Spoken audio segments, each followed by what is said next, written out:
Bonjour, bien-aimés dans le Seigneur et vous tous qui me suivez ce matin. Recevez mes salutations les plus chaleureuses et que l'Éternel, notre Dieu, vous bénisse. Pour ceux qui me découvrent ce matin, je suis le pasteur François Gris, pasteur de l'église Réma. Entendez par Réma le rassemblement des héritiers de la moisson abondante.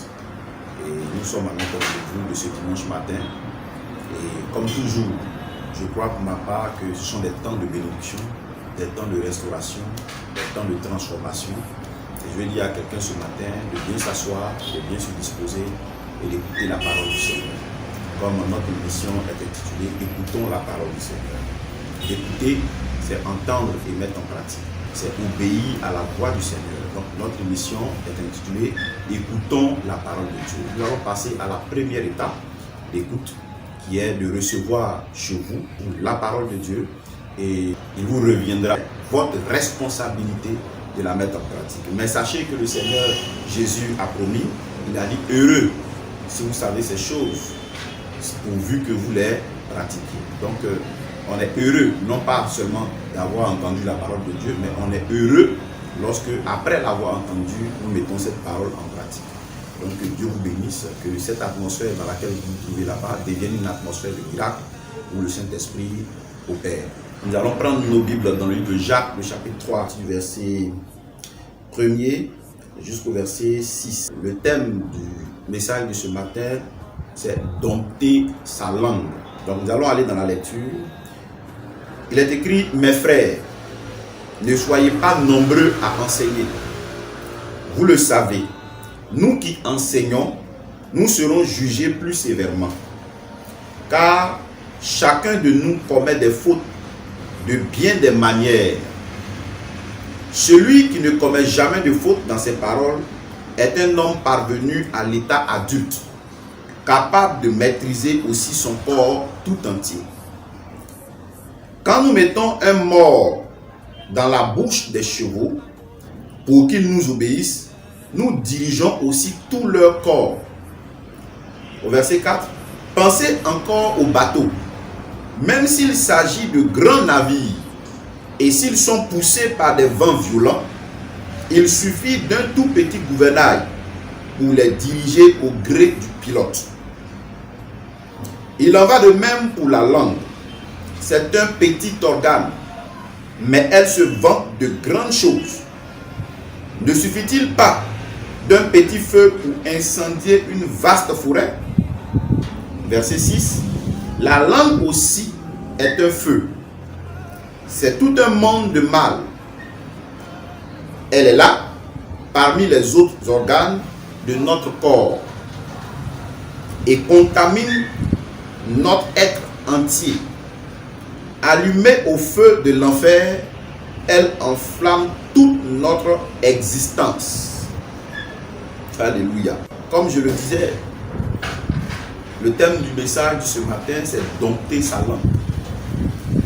J'ai fait la lecture dans la version Semeur de la Bible. Et donc, si vous avez senti quelques différences de mots, ne soyez pas inquiets. C'est le même contenu, c'est le même message. C'est juste une question de version. Le texte que nous avons lu nous fait des parallèles entre un gouvernail qui pilote tout un grand navire, un petit feu qui embrase toute une forêt. Et ces parallèles-là sont faits pour imager un peu ce que la langue joue comme rôle dans la vie d'une personne. La langue est parmi tous les autres organes de notre corps, dit la Bible, mais elle peut enflammer toute l'existence d'un homme. La langue peut enflammer toute l'existence d'une personne. La langue est comme le gouvernail du bateau. Il est tout petit, mais il dirige le bateau. Pourtant, le bateau est un grand navire. Nous devons comprendre par là que si l'auteur ici fait le parallèle entre le bateau qui est dirigé par le gouvernail et la langue, nous devons comprendre que notre langue a la capacité de diriger notre vie. Et c'est pourquoi il est important de dompter, c'est-à-dire de maîtriser sa langue.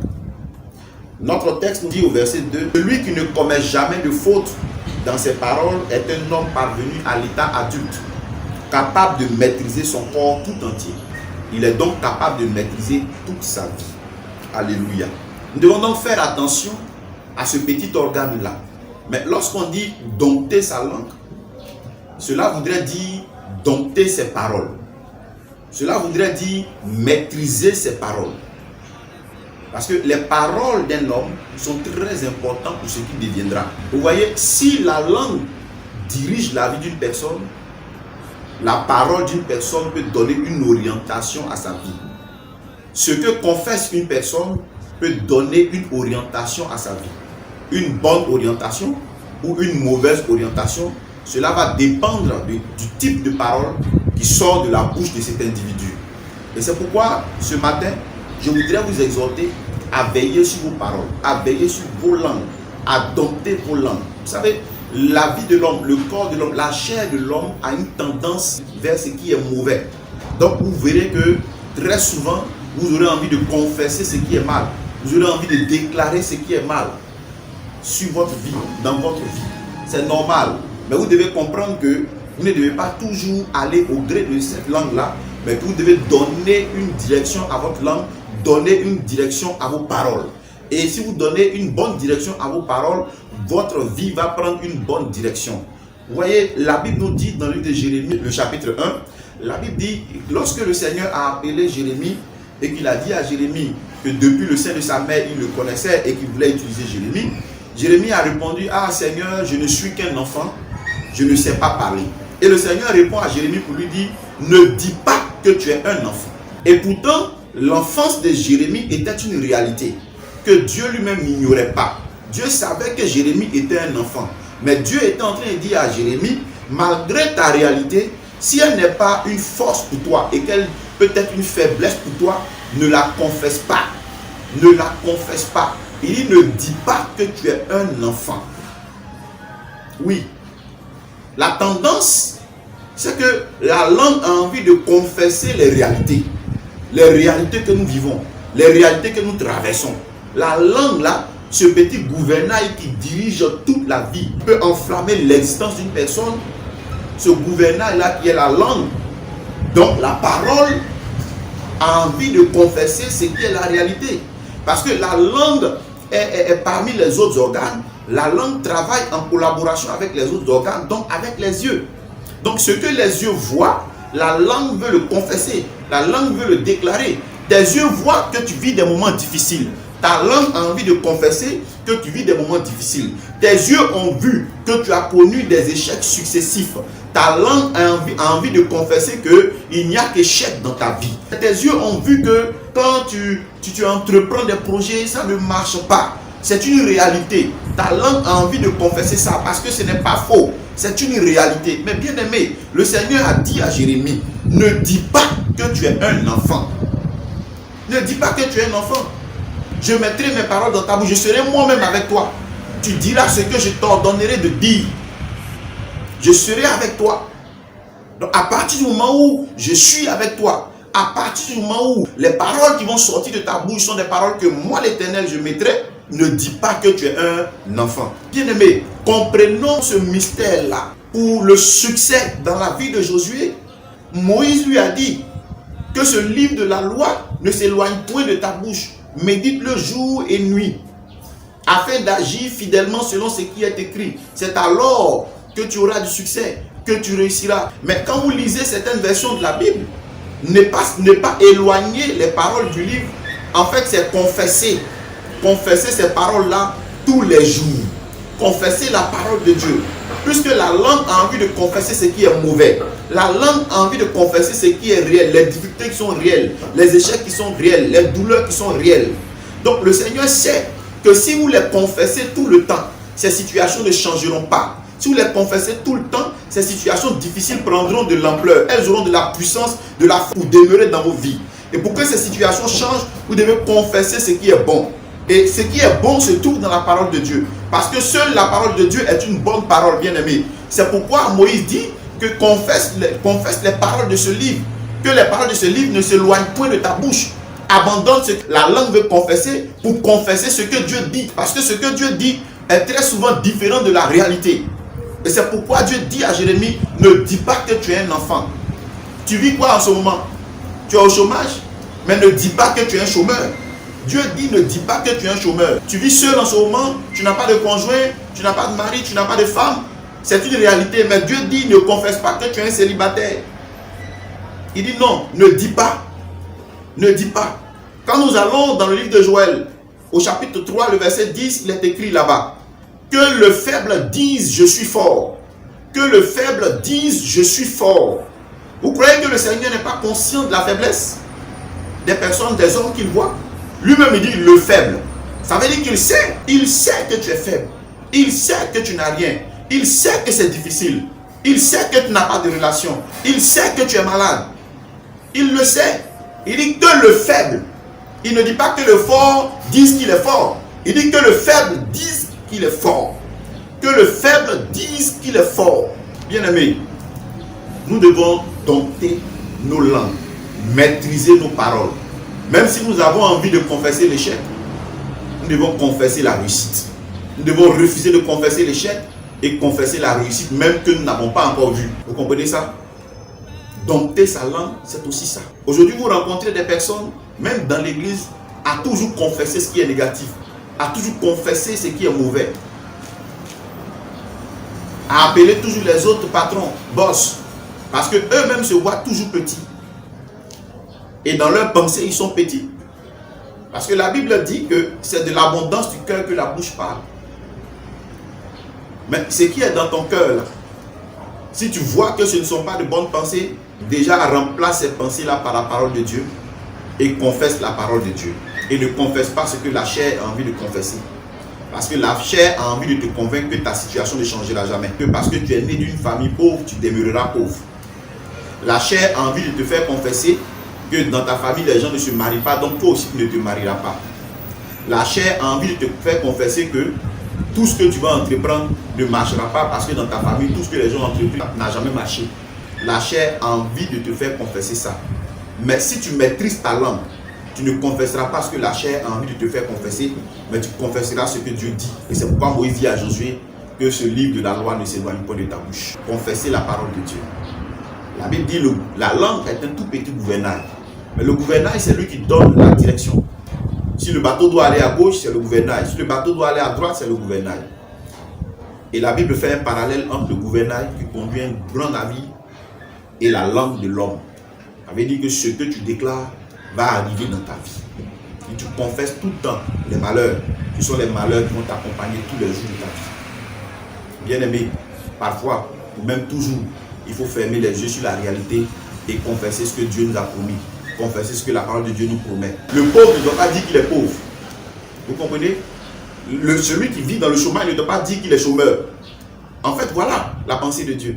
Que le faible ne dise pas qu'il est faible, mais qu'il dise plutôt qu'il est fort. Vous verrez cela en Joël 3, verset 10. Le Seigneur, c'est comme ça qu'il opère. Et c'est ça aussi la foi. C'est ça aussi la foi. Tous ceux qui ont pour habitude de dire hey, c'est vous les boss, on est en bas de vous. Non, non, non, ce ne sont pas des paroles à confesser.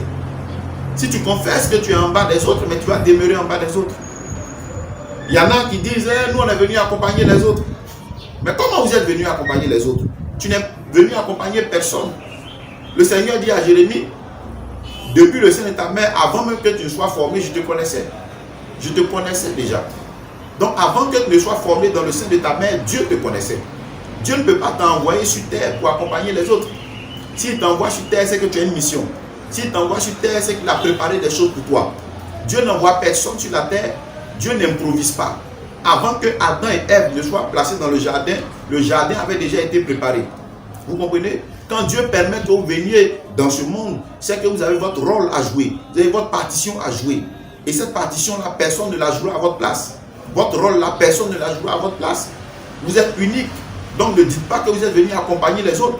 Même si parfois des choses peuvent se faire en groupe. Des choses peuvent se faire en équipe. Mais dans l'équipe, chacun joue son rôle. Dans l'équipe, chacun a sa mission. Dans l'équipe, chacun joue sa partition. Donc tu as ta partition aussi à jouer. Il y a un jardin qui a été préparé pour toi. Ce que tu dois manger est prévu. Là où tu dois dormir est prévu. Tout ce dont tu as besoin sur la terre, pour vivre, pour t'épanouir, a été prévu par le Seigneur. Tu ne le vois pas parce que tu es loin de lui. Tu ne le vois pas parce que tu ne l'écoutes pas. Tu ne le vois pas parce que tu es trop concentré sur les réalités difficiles, sur les réalités douloureuses, sur ce qui te tourmente. Tu es trop focalisé là-dessus.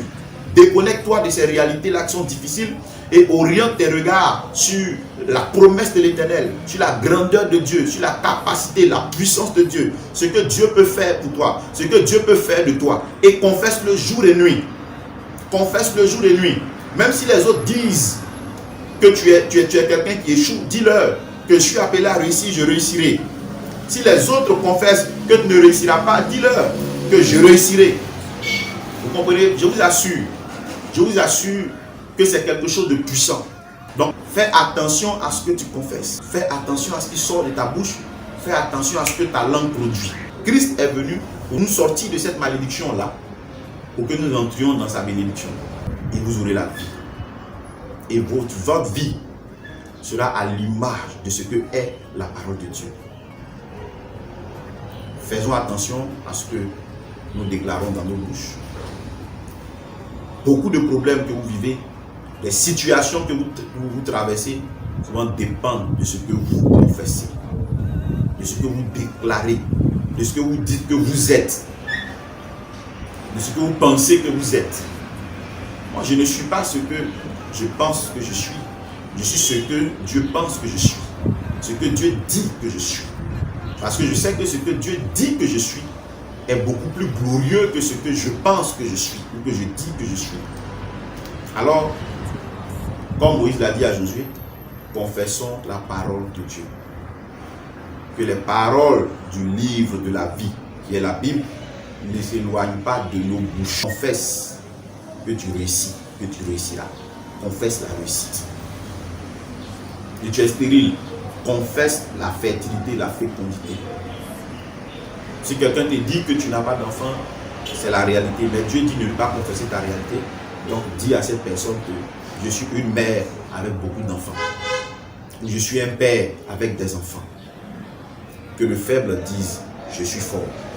Comprends cela. Que le faible dise je suis fort.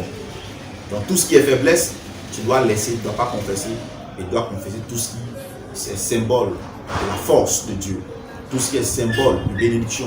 Tout ce qui est symbole de réussite. Tout ce qui est symbole d'élévation. Tout ce qui est symbole de délivrance. C'est cela que tu dois confesser. Veille sur ta langue. Domine-la. Dompte-la. Maîtrise-la. Donc maîtrise tes paroles. Que Dieu vous bénisse. Il est glorieux et puissant. Il fait toutes choses en son temps. Il fait toutes choses en son temps. Devant les épreuves de la vie, j'implore ta main.